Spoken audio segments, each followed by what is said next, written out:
one of the biggest things that I love about living this way is that we have so much abundance. Mm. Like sometimes we're just overflowing in milk, right? So just I can collaborate and feed my chickens and feed my dogs and all my animals or put it out in the garden. But it is so much more fulfilling to come from a place where, hey, I have this abundance. Like I have a woman who just gave birth. They are not doing well financially. Husband is laid off. And so she just gave birth. And the first thing I did was offer broth. And I drove it to her because she just had given birth, broth and yogurt, and Vietnamese yogurt is what we did. Our hay guy, he does not spray his hay. And I'm trading out with yogurt for him because his wife has issues, but does not have issues with our Greek yogurt. And what's great about that is he's invested in keeping his hay unsprayed, which I've educated him as well, because that hay is what is feeding our cows during the winter time. Well, Sophia Eng of Sprinkle with Soil, a very, very warm welcome to the Your Body's Way podcast. I have to say, I've been so, so excited to chat to you because I could already see from your book, which I have here, the Nourishing Asian Kitchen. Sorry, there's a bit of a glare on the Kindle. Um, but from reading your book and from researching you and looking into your values and what you're doing, I just thought, oh my God, I need to speak to Sophia because like I feel like there's so much to talk about. I feel like there's so much to learn from you. And I just think it's just going to be a fabulous conversation. So a warm welcome. How are you doing? Thank you so much, Tamara. I'm very excited to be on your podcast and excited for this chat. Fabulous, fabulous. Well, we've just had a really fun chat, getting to know each other. So it was really great. And I'm so happy to hear that what you're doing at the moment is really inspiring and fascinating. And you're on a real journey. And I feel like it's just the beginning. Do you feel that? Do you feel like you're just at the beginning of something that's quite big? You're just like, oh God, how is Yes. that? It's it's been a journey. I feel like it's been a decade-long journey already. And 2020 really was the catalyst for us to Mm, catapult. And so it's been a catapult since then. But we actually, if you've read the book, we suffered quite a bit of loss of friendships. And then we moved our farm. We started a farm in the Bay Area to Northern California, and then leaving all of that behind, our lives behind, to rebuild again has been an incredible journey, but it has taken a couple of years to rebuild. And now I feel that the book is out. We just hit bestseller last month when we published amazing. at both Chelsea Green and on Amazon. So it's just been a new world. This is not my industry. Like we were talking before our call, my bread and butter has been in marketing in the startup world in tech, but I can see how impactful this book has been for others. And that I knew writing it that this was going to be more than a cookbook. And I'm really glad that the whole world now is embracing that. Mhm. Uh, and I'm getting messages from people all over the world saying, you know, we've changed our lives. You've inspired us to do X, Y, and Z. And something that I never received before in Wow. the tech world, selling software.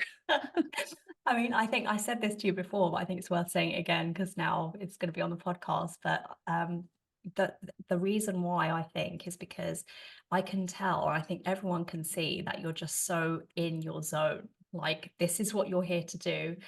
You know how everyone kind of has their thing, you know, that they're here to do, and I just feel like you found your thing and people can see it, people are feeling it. And that's what gets people really inspired and really excited about what you're doing. So I think it's such a gift to have found that because it's something that so many people are looking for, but they don't quite know how to get it. But you came out of software and you're doing this great thing, which we're going to dive into in this episode. Everyone's going to know all about it. So yeah, I just think it's such a good thing.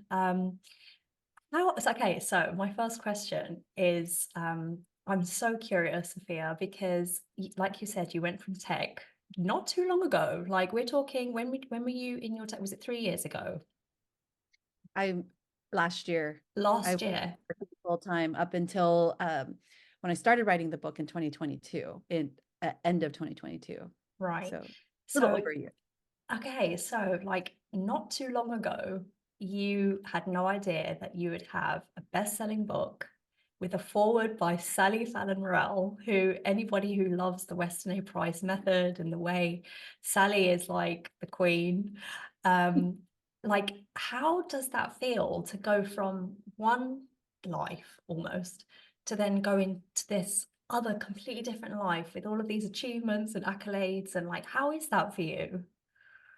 That's a really good question. And as you asked it, I kept thinking, no, I think I've always been this way. I've just been closeted Interesting. in a Yeah. way that in tech, I really couldn't share a lot of my philosophy. Mm. And so I followed Sally Fallon from the very beginning when I had my daughter and started looking into food, nutrition, and what I was going to put into her little body. That was 12 years ago, but I could never share that. I also homeschooled in tech while I was in tech, and that was taboo. And then I home birthed and, living 5 minutes away from Stanford Hospital in the Bay Area. And that was taboo. My whole family thinks I'm a black sheep.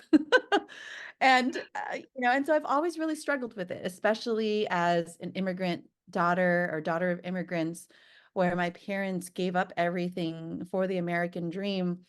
I always felt that I had to repay them in a way. So Mm. whether that be success, and to them success is getting a six-figure paying job at a great company so that they could brag about it.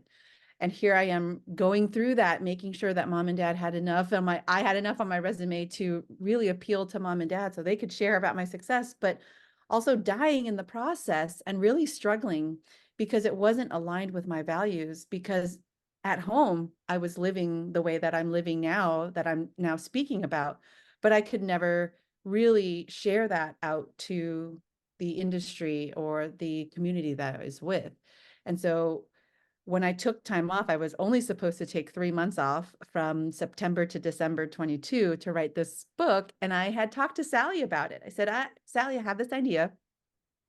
And I've wanted to just write this for my mom and my daughters. That's all. It's been a dream of mine for 10 years. In fact, I thrifted all of those dishes that you see in the cookbook from 10 years ago, because as I've been traveling to different islands or different areas in the country, I try to find something that speaks out to me for this one day dream of writing this cookbook, but never knowing when that was going to come.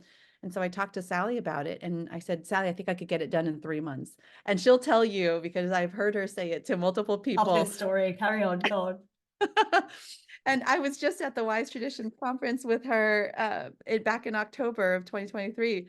And she was walking around telling everybody, oh, Sophia came to me and said that she can get this book done in 3 months. But I told her not this Christmas, but next Christmas. And I really thought that I could get it done, but I thought I could get it done the way that I had originally planned, which was just supposed to be something that I could print at FedEx, Kinko's, and then get it spiral bounded for my children and my parents. But she had a bigger vision that I didn't realize the world needed as well. And I really didn't think I was going to write this cookbook for anybody else other than my own family. Mm. So I think that coming out of that, and really when I signed the book deal with Chelsea Green, I had to get out of my own way. And I said, I'm not writing this cookbook for just the family and the girls anymore. I'm writing it for the world. And if that's the case, then I need to get out of my own way. I need to just own the fact that these are the things I believe in, and I believe in so strongly. And I've had mentored, but like quiet mentorship through, Mm. Sally or Joel over the years, that, when it came time to realizing, get out of your own way, settle the imposter syndrome. And if this cookbook, I remember the one question I asked myself was, does the world really need another cookbook? And Mm. I went to Barnes and Noble, our local Barnes and Noble, and they had thousands of All cookbooks. over. Yeah. And I have this on my Instagram reel where right when I did it, I did a whole video, and I said, of all of these cookbooks, which one would you buy? And I said, none, even the Asian ones. And I said, well, would this cookbook be the one that you would buy? And I said, yes, I would. And I would buy copies to give to my friends and family, just to show that there's someone else in the world that believes the things I do. And so because of that, I went back and signed the book deal with Chelsea Green. Mm. And I said, we're going to write this, because if I need it, there's got to be other people out there that do. And clearly it's been very well received. Right, right. I mean, because I don't know, you've probably heard this before, but so I'm just going to say it again. I don't know if I said the title for the podcast. So the Nourishing Asian Kitchen. Um, because I feel like going through it, I feel like it's the Asian version of Nourishing Traditions, which is Sally Fallon Morell's book. I'm sure you've been told that before, right? Yes. Yeah. I Yes, yes. say it's like the sister companion. Right. And I think it's so needed because Asian food, as you go into in your book, like your book is full of stories basically at the beginning, and then you've got a ton of recipes, and the recipes are all classic Asian dishes. Like you have, I've got a list here, you have like things like dim sum, bulgogi, which is a Korean dish, you have fish balls and stir fries, like all of those things that the Western we see that as like takeout food, or we see it as like, oh, we're going to have a treat. What you've actually done is you've taken this book and you've made them healthy, like things that people can have every night of the week if they wanted to. And I think it's such a great thing to see that Asian food is now like super healthy and anybody can have it at any time. So you're of Vietnamese Yeah. background, and Tim, your husband, which we read a lot about in the book, he's of Chinese and Taiwanese background. Right. Right. So can you go into the Weston A Price, what gap in the research you found and what kind of led you to this point? Well, like I said, I've been closeted for Mm, most of my food journey and nutrition journey, because I just never really fit in. In fact, our farm here, I've talked to Tim about maybe we just raise and breed all black sheep, because mm. I totally identify as one. And I love them too. I just feel like everybody here's got white sheep, but like the black ones are so sweet, and I totally, I've always been, um, I never really stepped out to do any of the events at Weston A Price. Mm, But I followed. I've just been quietly following and just, liking and just loving everything that they've been doing. And same with the Nourishing Traditions. When I started cooking out of Sally's cookbook mm, 12 years ago, and started bringing mom and dad into the mix, like, and cooking for them, because they also live with us. One of the comments that my mom made was, both of them made, mom and dad, was that it was missing the umami flavors. And mm. that's very indicative of Asian cuisine. What is umami? Just go into that. What is Yeah, umami? umami is that savory Mm, sensation in your tongue. Something similar would be like when you eat soy sauce, you mm, have that depth, of the kind of the sweet and the salty and the tangy all together. And when we do cook with a lot of umami flavors. So often that there is MSG that is chemically processed to mimic the flavors, or to create the umami flavor without the actual proper mm, preparation and cooking of our food. So there's, but I found that there was a gap. And throughout the years, I have been cooking with mom in the kitchen and trying to recreate these dishes, but with the Weston A Price Foundation principles, or Weston A Price. mm-hmm. Right. So throughout the years, that's what mom and I have been working on. And when it came time to write the book, I had 3 months to write, from when I signed to when I had the full manuscript due.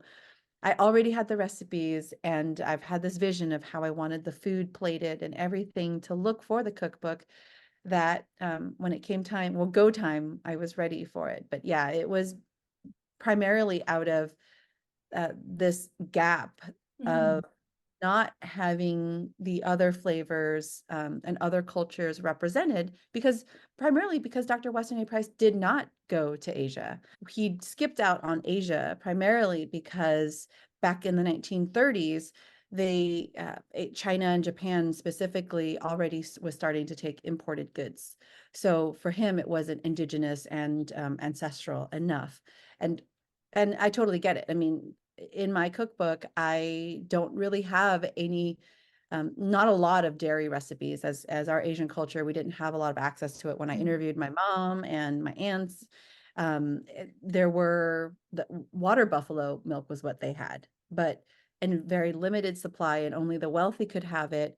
And so what they had, what mom had access to, and what our culture had access to was sweetened condensed milk, because it was already preserved and that we could bring in. So I could see that. And so then my challenge was, okay, well, let's go ahead and make sweetened condensed milk from our raw dairy, which, we have our raw dairy farm here, that we have our own cows. So I didn't feel bad testing any of this during the process. But yeah, it's been a really fascinating experience to tie both the Weston A Price principles with what we're used to eating. And mom has a very discerning palate. So as I was testing out recipes, I would give her, these are the only ingredients that we could use, mom. Can you recreate the recipes with what we have? And she did.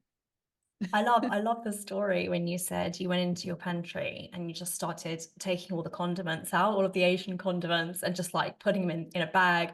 And your mum came over and she said, "But what are we going to cook with?" And you said, "I don't know, but we're going to figure it out." Like that stuck in my mind for some reason. It's a great story.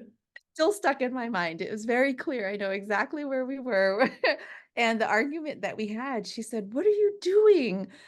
But that was when I started learning about preservatives and additives and Mm, how horrible, and seed oils, right? So as I was going through the process, it was like, what are your non-negotiables?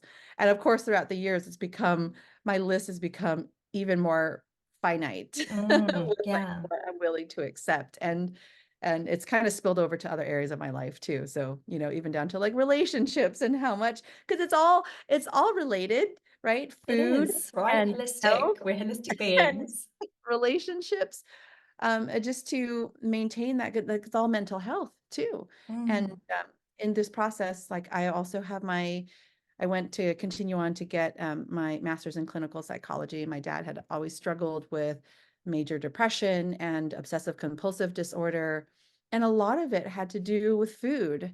And because I grew up with my grandfather and my mom just reminding me that food is medicine. And mm, I opened up the intro with what my grandfather used to say all the time, which was eat to live, do not that's live. right. But I didn't understand it until, I hit my mid 30s, had kids, and really dove into taking care of mom and dad as well, because now they're in their mid 70s, and thinking, are all these, there's a time and place for pharmaceutical intervention, but I believe that we can prevent a lot of this or prolong the ability to live a healthier life without, intervention until we actually potentially need it. Feel the same. So in my family as well, we've had some illnesses and some losses, and it's so heartbreaking.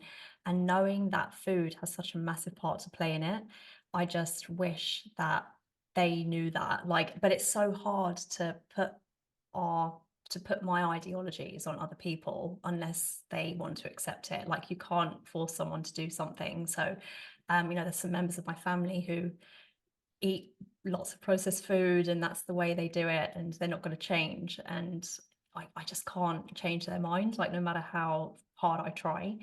But can I just ask, so we were talking about Asian condiments and I just wanted to ask you because I love Asian food. I love cooking Asian food.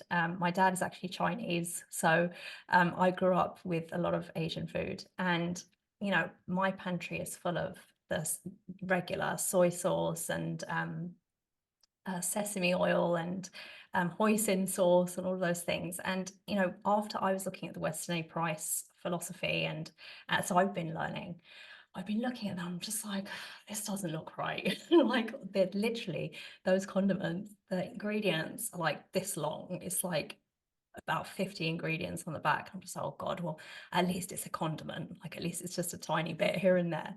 Yeah. So, what would you say are the safe condiments to use? Like, which ones did you keep that day when you were chucking them all out? Which ones were you like, actually, this one I can keep? Like, what do you recommend we should have in our pantry if we love Asian food? Well, I'm going to tell you, if you haven't read the book yet, then most all that are in your pantry are not safe. And Right. so get ready to I grab get your it. Yeah. get ready to grab your garbage bag out and do the audit. But there are a few brands that Yeah, you mentioned some. that Yeah. I did mention, very few. And honestly, I've always been, my career in tech has been about optimization. So how do I use the least amount of things to maximize on the results? And when you're talking about for food, I'm talking about nutrient density, the cleanliness, what's going to be most nourishing for us with the least amount of ingredients. And so there's a few brands, for example, the fish sauce, there's only one that's traditionally fermented through Red Boat, and there's limited places that sell it. But now I'm starting to see that Whole Foods, even Trader Joe's has carried them here in the States. That's great. I mean, it's a little bit more pricey. And then there are also soy sauce. I have Mm. two brands that I use. One is directly imported from Japan, and I love that. That one actually tastes like the chemically processed version that I grew up with called Maggi, Maggi, that my mom would say, Yeah. oh, it's from France. So it was like another better level. So I grew up thinking, oh, this is French soy sauce. Oh, this is soy sauce from France. Like it's fancy soy sauce. Right. So my mom would call it Mazzy, and so we would just call it Mazzy. And but there is this one brand, and I do have it. I don't know how to pronounce it or what it Mm. actually is. It's a Japanese brand. So there are Japanese characters on it, but I do have that listed on my Amazon storefront, which I can share with you and the Yeah. audience. But that one a little bit goes a long way, and that is traditionally fermented over 4 years. They use the barrels, and I actually interviewed someone, uh, Japanese person on my podcast to talk about that company, which was Incredible. really, really great to just get that. Because when we talk about natural farming and food, a lot of it is Asian, like traditionally miso, koji, Japanese, Koreans as well. And I use the same concept in the garden where there's Korean natural farming. And so it's been a whole journey to understand, the food and the farming aspect. But of those two, for soy sauce and for fish sauce, those are two of the basic ones. You could use coconut aminos, and there are clean Mm. brands there. But my mom and Sally, both my huge mentors in the kitchen, are not big fans of coconut aminos. And so I've also stepped away from it as well. And if I do use it, it's just as a topping rather than a marinade or a seasoning that I would cook with. I've actually never used it and I've never actually heard of it until I read your book. So what is it? What do you use it for? You would use it. A lot of paleo folks use it as a soy sauce alternative. So Right. it's a little bit of salt, but it's also pretty sweet. Mm. And so you can kind of achieve the same flavors with soy sauce, with Mhm. coconut aminos, with soy sauce. But the question that my mom had, and also Sally, as she was reviewing the book, and my mom has always talked about when I did paleo for a certain period of time, she said, I just don't know what that is or how it's processed. Mm. And the same with Sally, even though it's approved on the Weston A Price shopping guide, of ingredients that we can, it unfortunately, we just don't know how it's processed. And that's mom's concern as well, and Sally's concern. So mom had said, if you're going to use it in limited supply and use it as, just don't cook with it. Like don't heat Mm. it. So Okay. The soy sauce you mentioned, I just thought it'd be interesting to talk about soy sauce because traditional proper soy sauce should be fermented for, I remember reading, I'm really getting this out of my brain now, at least like 6 months. I think it varies from months to years, but that is proper traditional soy sauce. But then in the supermarkets, the soy sauce you get isn't, it's not the case with those, right? They're just not fermented at all. they're not fermented at all. And the Mm. same with fish sauce as well. If you go, you'll see a wall of fish sauce and a wall of soy sauce, but fish sauce specifically, they'll put in fructose and high fructose Right. corn syrup in there as Mm. well, and some sugars, which is completely unnecessary. I have a recipe for fermented anchovy sauce that we make with just anchovies, some pineapple, if you Mm. want to sweeten it up a little bit, and salt. Mm. Red Boat uses black anchovies and sea salt, but that's it. And it's traditionally fermented and it's delicious, Yeah. without having to put all of any of the other additives in there. That's completely unnecessary. Mm.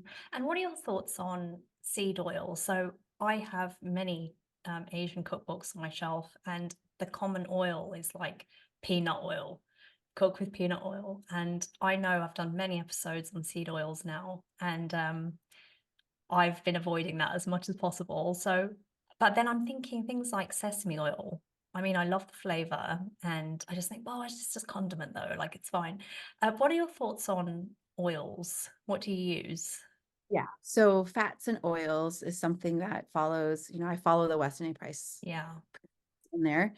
So nothing refined like peanut oils, like you were Mm, mentioning. So the only oils that I would use is olive oil, although it's not traditionally Asian in our culture, but avocado, maybe, and I do talk about sesame oil. And then mm, there's toasted sesame oil. So those are the two that are approved. mm, The mostly though, it is cooking with fat. So if you are okay with lard, lard is a good economical choice, but we have access to a lot of beef tallow. mm. And we also have our micro dairy, so we make a lot of butter. I love things just cooked with butter in general, and so with our supply of it, it's just great to be able to cook with butter. And there's also duck fat, which I love, and we Mm. have raised our ducks to enjoy the meat, but also the fat. See, this is where you cross over the two different Yeah. cultures because you're using things like butter to cook with, but that's not typically found in Asian cuisine. But I just love how that's what this book is about. It's about blending the two together and creating delicious, healthy food from it. So you've been talking about your homestead a bit, and I just wanted to ask you about your story about where you're at now with your lifestyle, because I know you produce your own food, you have a very close knit community where you feed each other and you support each other. So, for anybody who's interested in doing it for themselves and they think, oh, but it just feels like it's out of reach, you have been doing it over the years and you've done it. You've done something great. You're self-sufficient. So what is your story? I think you started in San Jose, right? That was where you were born. And then now you're in, I'm trying to remember your location. There's so many We're in the locations. Appalachian Mountains in Tennessee. That's right. And then you were in California before. So, and let's just talk about your journey and how you got to homesteading and, where you're at now. I'll shorten it and condense it a little bit, but essentially I grew up, my husband and I both born and raised in Silicon Valley, San Jose. And I grew up with my grandfather and my mom, who my grandfather taught me a lot in the garden, and my mom taught me a lot in the kitchen. And as growing up as a little girl. And then when my husband and I bought our own house in Walnut Creek, California, which is north of the heart of Silicon Valley, what was going through our minds at that point was, I already knew to eat organic food. I started looking into a food when my daughter was born. I was trying to make applesauce. And in these books, they would say, try to source organic apples to make applesauce because your baby's body is not yet developed enough to process toxic chemicals like herbicides and pesticides. But for me, I started questioning, okay, well, that's fine. I'll buy the organic apples, but when do I switch her out to our conventional food that we were used to eating? Thinking that homemade food is healthy still, and not realizing, looking into the quality of our ingredients. So I just thought that homemade is still better than eating out fast food. And so because of that, we started looking into organic and shopping organic. And then I realized that, you know what? I don't think our bodies are ever developed enough to process toxic chemicals. Right. And that's funny when you think about it really in a book. It's like, look, babies can't process these things, they Right. can't process the chemicals. But then the assumption is that as we get older, we can. It's like, And but then that indicates that we shouldn't be having it in the first place. exactly. Yeah. Just like those questions of, well, that's interesting. And that wasn't even a health book. It was a William Sonoma book that was handed down to me from a friend. That just made me question a lot of things. And then when we bought our house, our first house together, I remember punching in, there's an app called Instacart, which is a food delivery service. And so I remember at the time, it was 2017, that before we even put in an offer for the house, I made sure that that zip code had 4 Whole Foods delivering to it, just so that I could get access to my organic food. And just as, we were getting set up for the call, I'm in a million places at once. So like, I prefer to have my groceries delivered to me. That'd be great. Yeah. Yeah. Yeah. I've witnessed how busy you are for sure. Yeah. It was really, eye-opening though, when Jeff Bezos, the founder of Amazon, purchased Whole Foods in 2017. And at that point, I realized, okay, maybe organic is not as organic as we thought. So we're going to have to figure out how to grow this ourselves. So in 2017, when we bought, I started growing just cilantro and scallions right outside in a planter box. That's in the cookbook. I have a photo of our very first one because mom had always said, don't even bother making pho, which is our chicken pho or beef pho, but it's a bone broth. Don't even bother making that if you don't have scallions and cilantro. And so I would, just hack it sometimes and like, there you go, bone broth for everybody. But for mom, it was all of the sensory experiences. Again, she's got a very discerning palate. So I said, fine, I'll just grow out the planter box. So you have it going on in succession plantings. I learned about succession planting then. And that was Then your first experience of that was my first, growing your own food. yes, Wow. yes. Growing our own from seeds, putting together a little planter box right outside so mom can do it. I just did it for mom so she could just, stop telling me I need to buy this all the time. And then from there, I tasted cilantro, fresh cilantro from the garden in our pho, and it completely changed my perspective on fresh herbs compared to the cilantro bought organic at Whole Foods. There's a huge, taste difference when you freshly take it and harvest it from the garden and put it into your food. Just amazing. So I was hooked, immediately hooked.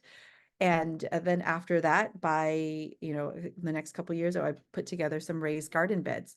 And so by 2020, March 2020, I had 4 garden beds already planted out, and we had, Asian veggies in there. We had an abundance still with just 4 that we were sharing with other people in our community. And it was just great. Then March 2020 hit, and I realized that, so all the grocery stores shut down. And when they shut down, we didn't know when they were going to open back up again. So that was really scary because I had both my parents with us. We had, our whole family, and then siblings too. So I'm responsible for feeding all of these mouths. And so the first thought I had was, we don't have a protein source. So that day, March 16th, I found a woman in Mill Valley. She's north of San Francisco. Reached out to her, and I told her I wanted to buy 3 egg laying hens because I just didn't know how to raise chicks, and we didn't have time. I don't know how to raise a chick, and I just need eggs because the grocery stores are closed. So at least we could do is have like some stir fry with eggs, which we could survive. Um, this is just the place because my parents would tell us very many stories about the fall of Saigon in 1975 and what they had to endure. And the only other times I heard of the terms lockdown and curfew was in reference to the fall of Saigon. And back then, mom would say, if you left your house during that time, you could get shot. And so that was in my mind because I'd never heard in 30 some years of growing up in America, myself and my husband, we'd never heard of this. Like nothing has ever shut down before for us like this. I mean, we would have like earthquakes or fires or, you know, potential rainstorms that people would then go and clear out all the shelves, but nothing like this. So I said, we have to figure out how to get chickens. So we went to her, and I bought 3 egg laying hens for $300 each. Can I just ask, what is the normal price for a hen? Just so I can get perspective. Normal egg laying hen here where we're at, where the supply is many and the demand is low, is still about $20. $20. So Yeah, yeah, you overpaid massively. Yeah, right. that just shows how desperate you were at the time. Desperate we were, but also the demand was so high and the supply is so low in the Bay Area because everyone's in the city. We all have access to grocery stores. Nobody raises really their own chickens. So that just, we had to. And I remember on the drive back, I told my husband, Tim, I said, I never ever want to be in this position again where we have to worry about feeding our family off of 3 eggs a day. Mm. So it really just started from there. That was the aha moment that woke us up to how fragile our food system is. And even though I chose a home that could have our food like delivered within an hour to us, that was not even on the table anymore when all the grocery stores closed and none of the employees that worked there were deemed essential, right? Mhm. So to me, what I thought was insulated really wasn't at all. It was Mhm. actually more vulnerable for us to be in that position. So, the next morning we got our first eggs, and I think that was a moment that I was hooked. Like, Mm.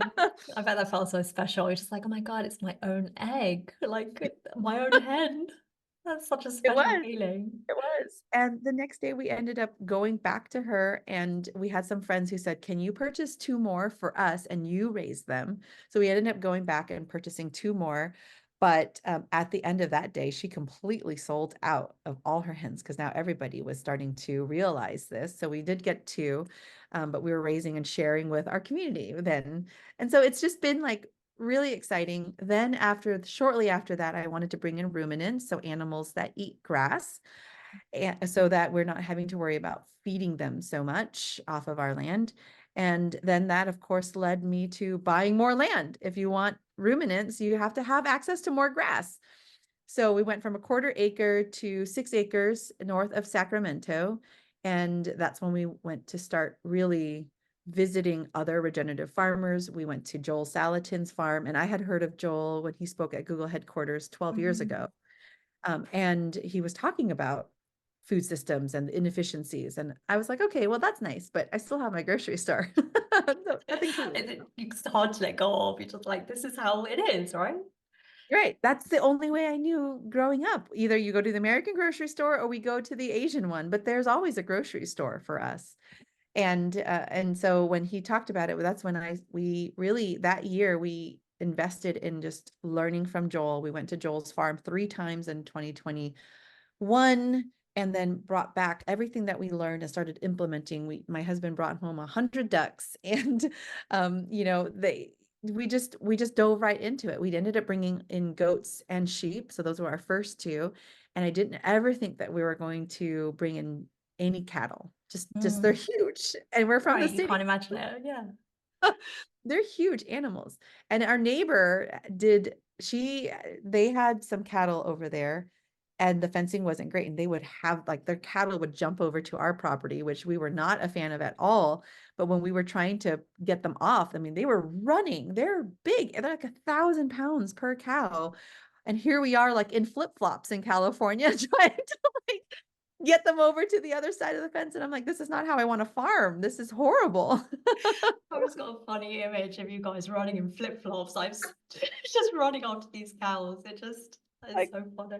like typical Californians, not even realizing that we would literally have our toes crushed if this animal like landed on our feet. But you learn a lot along the way, and those are the funny stories that I can share about now.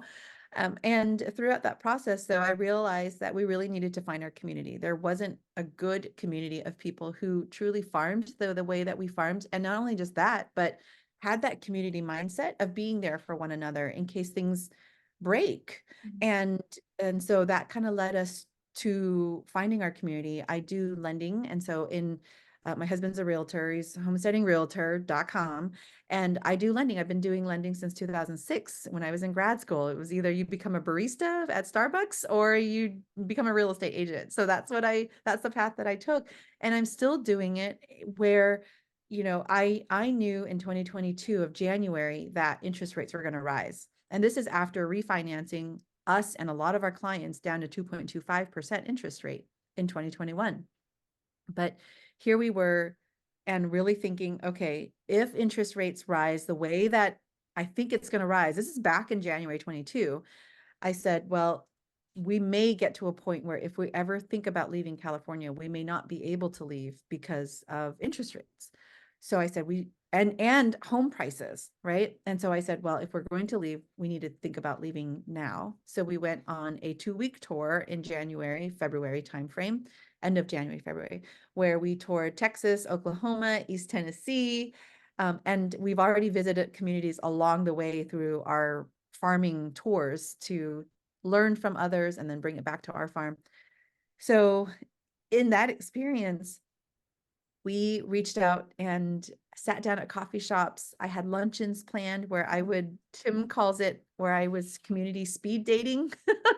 And I would go down the line and ask everyone the same questions, but I wanted to hear everybody's answers and see how they answered differently or the same, and what they would do for one another, where they source their meat, how they source their vegetables, what are their perspectives on, health and food freedom. So it was just interesting to go through that experience. And ultimately we found 5 acres here. We're in a modular home here in East Tennessee, but we needed just enough. We had 48 hours here. And what I wanted to do was just to make sure that we had enough infrastructure in place to move our animals, because we ended up moving our entire farm Wow. from California over to Tennessee, including our chickens and the ducks, because our little one really wanted us to bring her chickens and her ducks. And like, how do you say no to that? But our truck still smells like chicken and duck. But yeah, and so here we are. And I realized, it's almost been 4 years since that aha moment where we were driving through the Bay Bridge with 3 hens in a cardboard box.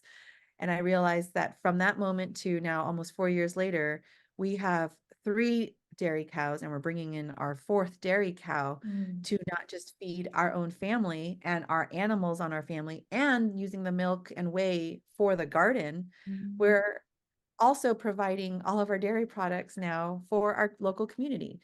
And we do it in a way that we never anticipated for us to be dairy farmers, first of all, but it wasn't until that I started looking into how our farmers were raising their dairy cattle and how they were milking, that even though they were grass fed, they were still being fed conventional grains during the milking process. And for me, that wasn't good enough. I try to stay away from corn and soy unless it's like fermented, Mhm. properly, traditionally fermented. So from that, I said, we've got to do this ourselves. And everybody here, we're in a food desert where there's not a lot of easy access to good quality organic food, that somehow we've just now catapulted ourselves into this position.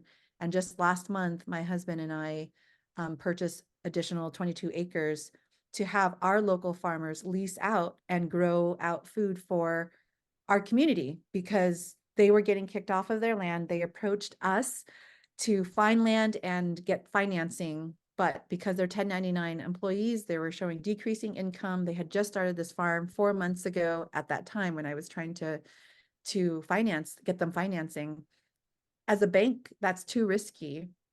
And so there was an opportunity for us to say, and we really had to like pray about it and say, is this something we want to do? Is this a community we want to invest in?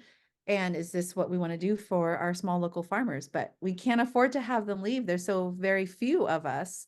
And although we're doing it right, we need to support one another. And if we're in a position to be able to, that's what we did. So we stepped in as a lender in this case so that they are renting from us. And I'm so excited to see them grow. And they're so excited. They already have all of these other local farmers that they're working with. And I'm just saying, however you want us to be involved, we're more than happy to come in from the business perspective with our connections. And but they're doing it right. It's just a matter of like, let's grow now, because in the last 2 years that we've been helping homesteading families and small farmers, we've reclaimed over 100 acres for our small farmers. That's And incredible. to me, that's just like a big jab to Bill Gates. And in It's a my bit little lightning. way, Yeah. I used to protest at the steps of the Capitol in Sacramento, but that went nowhere. So this is This is your my way way to to get fight back. back. Yeah. I love in your book as well when you said when you were kind of sussing out the community, you were just like, I'm gonna ask myself these questions. What can I give to them and what can I learn from them? And do you still live by that? Is that still the filter that you use when you investigate your communities and you kind of figure out where you're gonna go next? Yeah, Mm. absolutely. I feel like, so one of the things that I would say is in my blood, being Vietnamese, and also with my dad, is he taught me to play poker really well. And so, and also with my degree in clinical psychology, I can read people pretty well. And And so when it comes to community, it's really important to be able to know the people that you want to build with. And so That's a like not really just good piece of advice. yeah, not just Yeah. sussing out like we knew that there was enough in those 48 hours. I said, if I can find 3 families in 48 hours, we can find 30 families when we actually move here. So that to me was my barometer at the time. And so now there are 30 families plus there's a lot of families here that believe the same things. But now you have to suss out which ones you can work with, right? Mm, Because there's a different mindset between preppers and homesteaders in a way that there are a lot of preppers here. There's a lot of homesteaders, and there's a balance between the two. There are people who want to hoard a lot of their things and want to make sure that they're insulated, and that's great. And they have a lot of information. And then there's others that, we have the information. We know that we should keep some of this for ourselves, but we also know that we have to work with one another mm, and be there for one another because ultimately, like, in order for us to not just survive, we have to thrive, and we thrive with one another. mm, But it's who do you want to build community with? That's where I am in this part of my phase of life, where great, the community, everybody's here, wonderful, but now who do you want to build with? And that's hard questions, but what are some things that we can provide? Because coming from the Bay Area, I'll tell you, my skills were building websites, doing marketing campaigns that can grow a business. But when it came to food, I was not a producer. I was definitely a consumer. And mm, so through this process, it's how do we become consumers, sorry, producers, not just consumers, and how do we train the children? How do we teach them to become producers and not just consumers? And there's places that we, of course, have to still consume. And that's the beautiful place of being in a community like this where we can barter from one another mm, to, and I'll tell you, like one of the biggest things that I love about living this way is that we have so much abundance. mm, Like sometimes we're just overflowing in milk, right? So just I can collaborate and feed my chickens and feed my dogs and all my animals or put it out in the garden. But it is so much more fulfilling to come from a place where, hey, I have this abundance. Like that's why I have a cutoff at 11 because I have a woman who just gave birth. They are not doing well financially. Husband is laid off. And so she just gave birth. And the first thing I did was offer broth. And I drove it to her because she just had given birth, broth and yogurt, and Vietnamese yogurt is what we did. Now she's about a month and a half, so she's already healed up. And I said, I've got extra chicken pho and I have yogurt. So if you want to come at 11 when I'm done with our podcast, then come and pick it up, And another person who's coming is our hay guy. He does not spray his hay, and he's coming at 11 too. And I'm trading out with yogurt for him because his wife has issues, but does not have issues with our Greek yogurt. mm, And what's great about that is he's invested in keeping his hay unsprayed, which I've educated him as well, because that hay is what is feeding our cows during the winter time, right? And so all of this would not have been possible in California, mm. not have been possible with the community that we had. And do you know what? Listening to you talk, all I can think is how we've lost our way somehow as humans. Like what you're discussing now is how I feel things should be and how they have always been with our ancestors, producing food, bartering with each other, working together to feed each other. But that's somehow lost. And as you're talking, I feel so inspired, but at the same time, I'm feeling a bit sad. I'm just like, wow, like we just go to the supermarket and there's no conversations, there's no community there. It's just stone cold manufacturing, and you don't know where your food came from, you don't know what's in it. And you just buy from these massive companies that just have so much control over what we eat. And yeah, that something fills me with a bit of sadness when you're talking because I'm just like, gosh, so many of us are still there. Like we're in that place where we're just buying from supermarkets and that's our life, and we don't know that there's anything else outside of that. But listening to you speak, I'm just like, that is how it needs to be. That's how it should be. That's what we're meant to do. So for anybody who is thinking of doing what you're doing and wants to take any first steps, what are some of the biggest tips you have? And are there any challenges that you've had to face that you think, gosh, I wish I learned from that? I think start where you're at, Mm, where you are and what you have. I've always had that mentality because I grew up as a child of immigrants, so we didn't have a lot, and we lived in the city. And I would say if you are really wanting to learn how to take back a little bit of control over the food system and the supply and the quality, and you're liking Asian food, I would say even start with rice, like cook rice. And it's cook it with broth, add some butter to it and add some nourishing elements to it. But you could do a lot with rice. And or my number one thing that I always cook at home at least weekly is our chicken pho broth. I mean, start cooking from scratch. mm. And this I just released last week my chicken pho masterclass online where I show you exactly how to do it with, again, minimal ingredients that you really could pick up from your small local farmer. Mm. Buy a whole chicken. Do not buy just the parted out pieces. I also have a bonus video where I show you how to part out the pieces because you're saving a lot more money, but you're also helping your local farmer who's growing it on their soil, who's going to be a lot healthier than if you were to buy from a mass-produced Tyson's, right? Mm. That was grown in horrible living conditions and then doused with bleach because they have to follow regulations. And so these are the things that, take back a little bit of your supply, your food, and that it leads you to your health and your nourishment, and you can feed. I mean, we have so much extra. It literally is one chicken and I'm sharing broth that family to nourish and to heal them. But we have that in our family. We have that on the stove most days of the week. Another thing is help out with your small local farmer. Ask them what they need help in, whether it's weeding. Sometimes I've actually had a local farmer that told me that he didn't want to have people come over to help them weed because somebody just went and plucked out all of his garlic out of the ground. Oh And God. garlic takes like 10 months to grow Oh, in the poor thing. ground.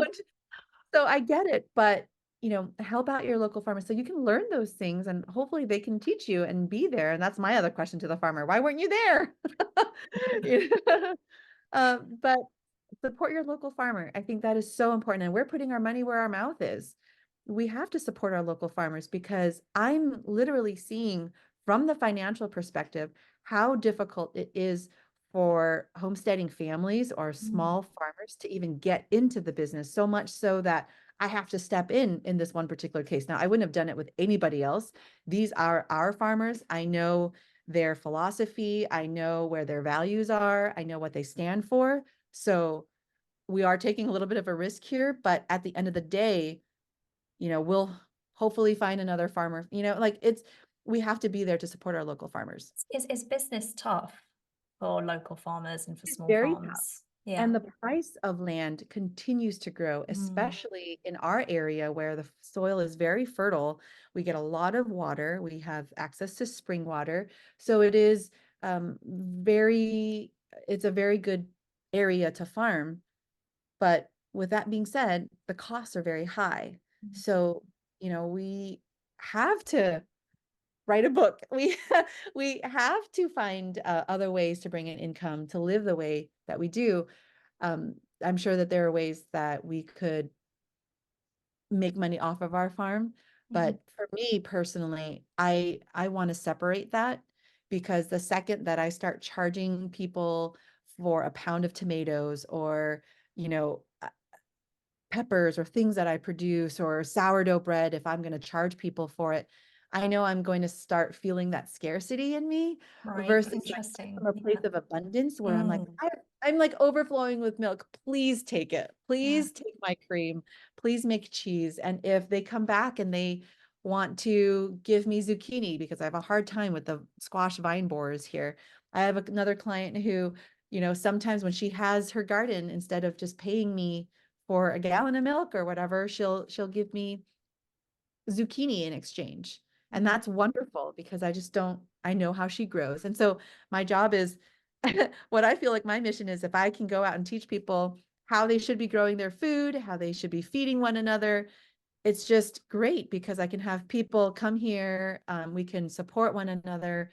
We can feed one another the way that, honestly, I want the highest and best quality Mm. food and the highest and best quality people, the highest and best quality like animals, I because like that.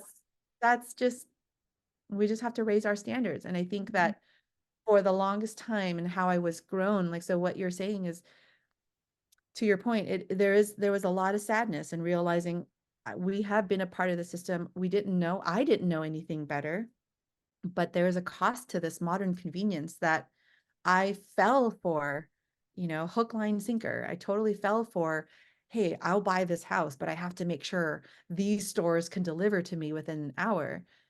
How dependent are we now in this system? And my parents came here in search for the American dream to live our best lives. But I realized that as I was chasing that American dream or that version of the American dream, I lost a lot of my own personal freedoms, Mm. how I wanted to live, how I wanted to eat, so much so that you're saying, yeah, the food that's in our grocery store is already dictated by these larger corporations. So if we Right. can just slow down and really think about how we can take back a little bit of that control, take back our health and our food, that's how we change the world, Mhm. starting with our own families. I think it's scary to think that farmers who are doing the right thing, that so many of them probably can't afford to keep doing it. And that's a scary thought. And Yeah. that's why it's more important than ever that we support our local farmers. You've mentioned some interesting terms, like you said, like grass-fed, grass-finished cattle, and you've mentioned pesticides and herbicides. So, if anybody wanted to purchase from a good source, what advice would you give? So, for example, with beef, for example, can you explain some terms like grass finished, grass fed? Like, what are the differences? What's going on here? Yes. So typically you'll find that if you're going to look for grass fed, sometimes in the labeling, a lot of it is really food marketing. Mm, They'll just put grass fed. right. And so you think that grass fed, meaning this cow did not grow or was raised in the confined quarters, right? And CAFOs. And so they wouldn't be fed all that grain. And so you think grass fed is enough. Well, unfortunately, there's still, I mean, for me and Weston A Price, we feel that the cows shouldn't be eating corn or soy, which are, products that wouldn't normally exist in their diet as Mm, well.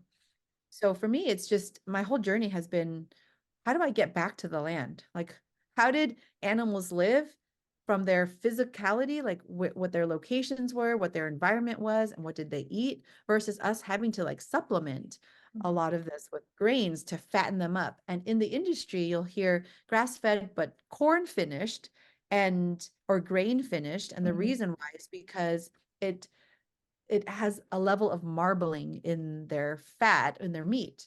So, if it So just people, says grass fed and then it says nothing else about how it's finished, do you assume then that it's been grain finished on grain or corn? I assume so. Right.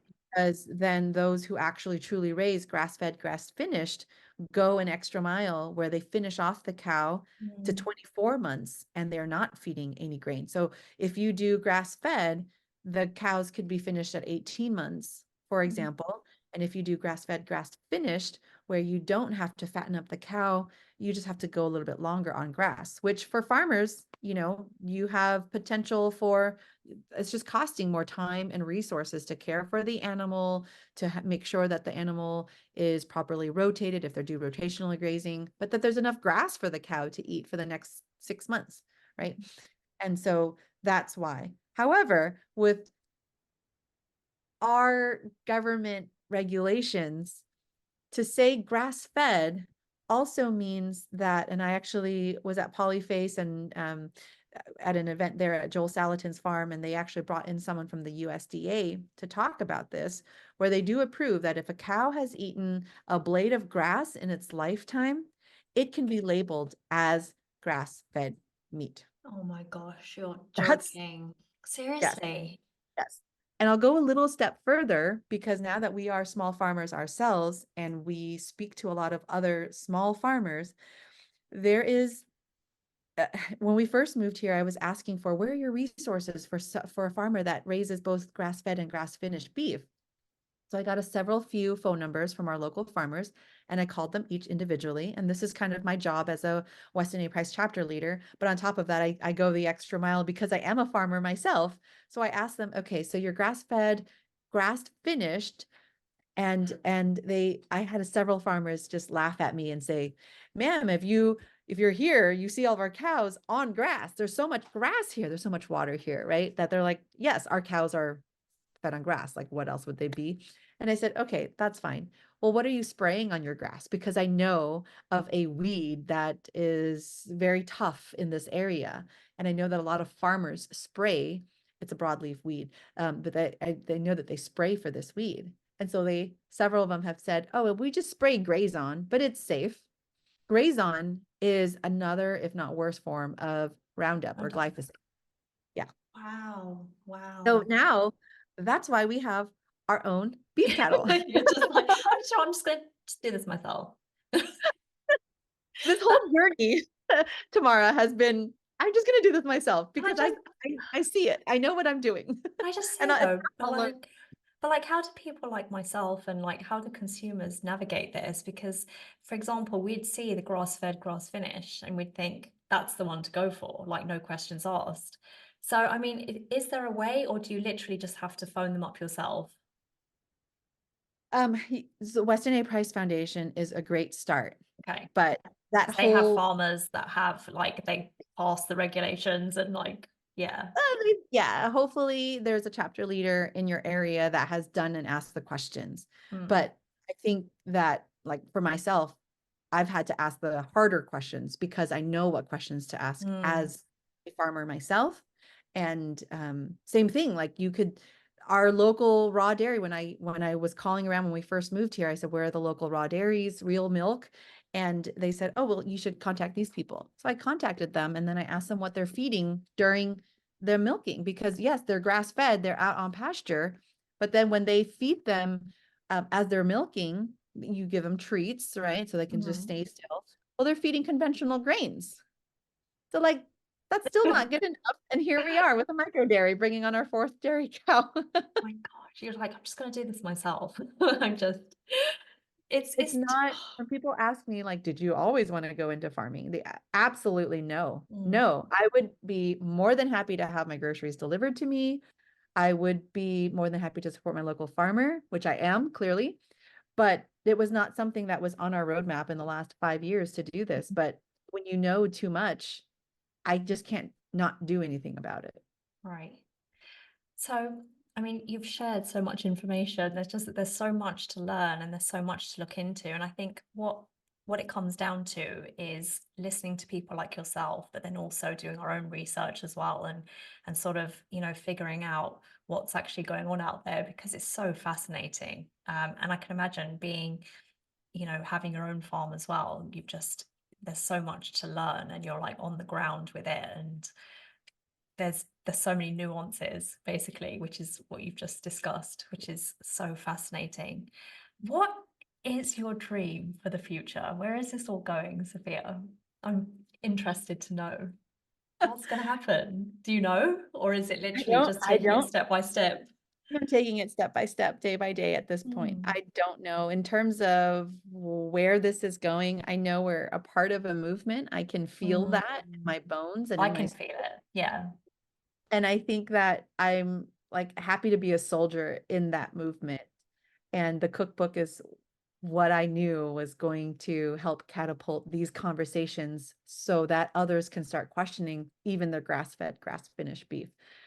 But for the most part, it is just what is my dream for the future would be Yeah. creating a world where our children and our children's children and our children's children children would know of an alternative world where going back to the land and living the way that it was intended for us to live and occupy, and treat it with respect, treat our animals with respect, our soil with respect, each other with respect. And it is all tied together, which is why I was saying, like, when you demand a higher quality in your food, it starts spilling over into every other aspect of your life. I want to surround the children with the best of the best, whether that's food and people, and welcoming others who also feel that compelled to create this alternate world where we're not going to be scared. Mm. We are going to be fighting for the future that we want our children to have. And that is the most important thing for me. And the only reason why we're doing what we're doing, this cookbook was for them. But the world that I want to leave behind for them involves finding the right people who are also aligned with our values of food and farming and nutrition and health and wellness and schooling, and creating a world where they can be community sufficient together. Mm. And I believe that we could do this with all around the world. It's not just to where we are today. You can farm anywhere. You could create your communities anywhere, whether you're still in the city or you're just starting in the process, or you may feel isolated, because most of us are. Um, there's a community here locally, but is there a community online that we can come and support one another too? And that's something I'm really keen on trying to solve too as well. That's part of the future plan as well. Like taking this online, Maybe. creating Yeah. software. Guys, it's almost like full circle back to your previous work. It's I like think so. I think if yeah. I could take all the skills, and I feel like that's been the 40 years of my journey so far, is taking the skills that I have already collected. And is there a way that we could use tech for good, right? There's Mm. modern technology that is good, like the refrigerator, the freezers, for example, that can hold our food, that can keep things fresh and preserved. But also, is there a world where I can create something for the betterment of the world, in a way that supports local and not these bigger corporations? I love it. Oh, do you know what? This has been such an inspiring conversation. It's just, I always find when I speak to people like yourself that when I come off the podcast, I'm just like, right, I'm going to make all these changes. And I just think, for me, going into my cupboard, going to those Asian ingredients, I think that's what I'm going to tackle first. I'm going to be like, okay, I'm going to use your book. I'm going to try and get some substitutes in there. But I just wanted to say a huge thank you for coming onto the podcast. It was such a lovely conversation. How can people find you and follow your journey? What's the best way? Yeah. So thank you for having me on the show, Tamara. This has been a great conversation. And we talk about all of this on our blog. Our family blog is sprinklewithsoil.com. And we're on Instagram, on YouTube.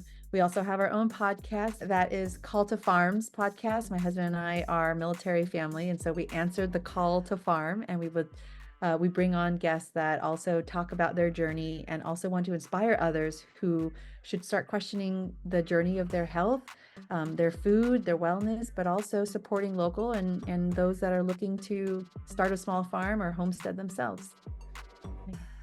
I look forward to it, and thank you again. It was absolutely fabulous. Thank you. Thank you, Tamara.